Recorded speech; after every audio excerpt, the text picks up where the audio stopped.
একটা প্রশ্ন দিয়ে শুরু করি। আপনি কি কখনো ভেবে দেখেছেন 1 বছরে 12 মাস হলেও মোবাইল রিচার্জ করতে হয় 13 বার? আর একটা বিষয় কি কখনো ভেবে দেখেছেন ফোন আপনার, সিম আপনার, নাম্বার আপনার, তবু রিচার্জ শেষ হয়ে গেলে ইনকামিং কল বন্ধ হয়ে যায় কেন? এটা কি সত্যি নিয়ম, নাকি এর পেছনে আছে টেলিকম কোম্পানিগুলোর একটি চালাক ব্যবসায়িক কৌশল? সম্প্রতি সংসদে এই গুরুত্বপূর্ণ বিষয়টি তুলেছেন রাঘব চাড্ডা। তিনি বলেছেন, আজ দেশের কোটি কোটি মোবাইল ব্যবহারকারীদের সঙ্গে এমন একটি ব্যবস্থা চলছে যা সাধারণ মানুষের পকেটে বাড়তি চাপ তৈরি করছে। ভারতে বর্তমানে প্রায় 125 কোটি মোবাইল ব্যবহারকারী রয়েছেন। এদের মধ্যে প্রায় 90% প্রিপেড প্ল্যান ব্যবহার করেন। সংসদে রাঘব চাড্ডা বলেন, যখন কোনো প্রিপেড রিচার্জ শেষ হয়ে যায় তখন টেলিকম কোম্পানিগুলো আউটগোয়িং কল বন্ধ করতে পারে, কিন্তু প্রশ্ন হলো ইনকামিং কল এবং SMS কেন বন্ধ করে দেওয়া হয়? একবার ভেবে দেখুন, আজকের দিনে মোবাইল নাম্বার শুধু কথা বলার মাধ্যম নয়, এটা এখন আমাদের ডিজিটাল পরিচয় হয়ে গেছে। আপনার banking, OTP, UPI payment, train ticket, PAN card, Aadhaar verification, এমনকি চাকরির ইন্টারভিউর কল সবাই আসে মোবাইল নাম্বারের মাধ্যমে। এই পরিস্থিতিতে যদি শুধুমাত্র রিচার্জ না থাকার কারণে ইনকামিং কল এবং SMS বন্ধ হয়ে যায়, তাহলে সেটা কি সত্যি ন্যায্য?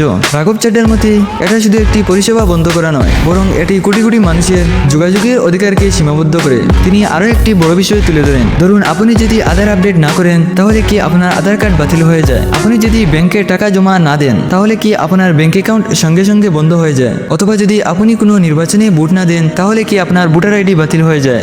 না। তাহলে শুধুমাত্র একটি রিচার্জ করতে ভুলে যাওয়ার কারণে মোবাইল নাম্বার বন্ধ হয়ে যাবে কেন? এর পাশাপাশি তিনি আরও একটি গুরুত্বপূর্ণ বিষয় তুলে ধরেন, 28 দিনের রিচার্জ সিস্টেম। টেলিকম কোম্পানিগুলো এটিকে মাসিক প্ল্যান বলে প্রচার করে, কিন্তু বাস্তবে এটি 30 দিনের নয়, মাত্র 28 দিনের। এখন একটু হিসাব করে দেখুন, 28 দিনে 13 বার করে 365 দিন হয়, অর্থাৎ 1 বছরে 12 বার নয় 13 বার রিচার্জ করতে হয়। রাঘব চাড্ডার মতে এটি একটি চতুর ব্যবসায়িক কৌশল, যার মাধ্যমে কোম্পানিগুলো গ্রাহকদের কাছ থেকে বছরে একটি অতিরিক্ত রিচার্জ করে নেয়। এই সমস্যাগুলো সমাধানের জন্য তিনি telecom regulatory authority of India এর কাছে কয়েকটি গুরুত্বপূর্ণ দাবি জানিয়েছেন। প্রথম দাবি, যদি কোনো গ্রাহক রিচার্জ না করেন তবুও কমপক্ষে 1 বছর পর্যন্ত ইনকামিং কল এবং SMS চালু থাকতে হবে।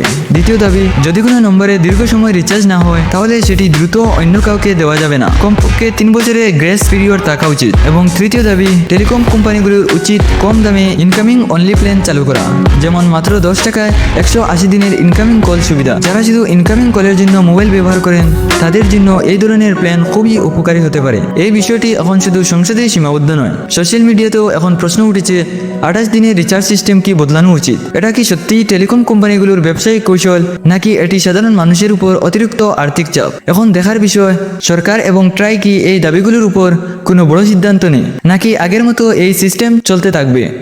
বন্ধুরা, এই বিষয়ে আপনার মতামত কি? আপনি কি মনে করেন ইনকামিং কল সবসময় চালু থাকা উচিত? আপনার মতামত কমেন্টে অবশ্যই জানাবেন।